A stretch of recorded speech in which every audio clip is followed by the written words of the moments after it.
केजरीवाल का बंगला रेनोवेट करने वाले 3 engineer suspend.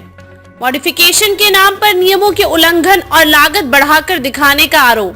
Central public works department ने 3 इंजीनियरों को सस्पेंड कर दिया है। इन पर दिल्ली के मुख्यमंत्री अरविंद केजरीवाल के आधिकारिक आवास के रेनोवेशन में हुई कथित अनियमितताओं में शामिल होने का आरोप है।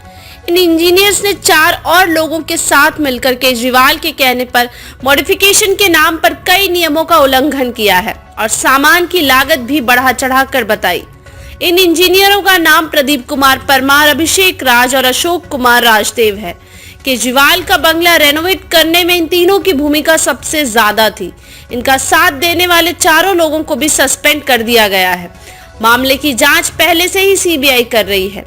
प्रदीप परमार फिलहाल असम के गुवाहाटी में पोस्टेड है। अभिषेक राज पश्चिम बंगाल के खड़गपुर में काम करता है। विजिलेंस डिपार्टमेंट के मुताबिक इन इंजीनियर्स ने पब्लिक वर्क्स डिपार्टमेंट के साथ साठगांठ में काम किया। उन्होंने कोविड-19 के दौरान एक इमरजेंसी क्लॉज का इस्तेमाल करके केजरीवाल के नए बंगले के निर्माण की अनुमति दी, जबकि ऐसी कोई इमरजेंसी उस वक्त नहीं थी जब फाइनेंस विभाग कोरोना के चलते वित्तीय मैनेजमेंट और खर्चों को कम करने के आदेश दे रहा था। उसी समय पीडब्ल्यूडी मिनिस्टर ने पुराने घर में बदलाव करने के नाम पर नए बंगले के निर्माण में तेजी लाने के आदेश दिए। सूत्रों के मुताबिक विजिलेंस डिपार्टमेंट ने यह बात ऑन रिकॉर्ड कही है कि पुरानी बिल्डिंग को गिराया जाना और नई बिल्डिंग को बनाना और खर्चों में बेतहाशा बढ़ोतरी होना, यह सब पीडब्ल्यूडी मंत्री के इशारे पर किया गया था। इसके चलते कंसल्टेंट की तरफ से इंटीरियर की जो ड्राइंग सबमिट की गई थी उसमें कई बदलाव किए गए। इन बदलाव के चलते बंगले के निर्माण के लिए आवंटित की गई राशि और आखिर में किए गए पेमेंट में बड़ा अंतर रहा।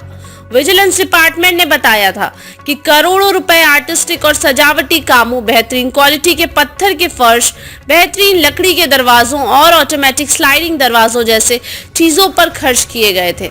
विजिलेंस डिपार्टमेंट की 12 मई 2023 की रिपोर्ट के मुताबिक केजरीवाल के घर पर 33.49 करोड़ रुपए खर्च हुए थे। वहीं 19.22 करोड़ रुपए उनके ऑफिस पर खर्च हुए।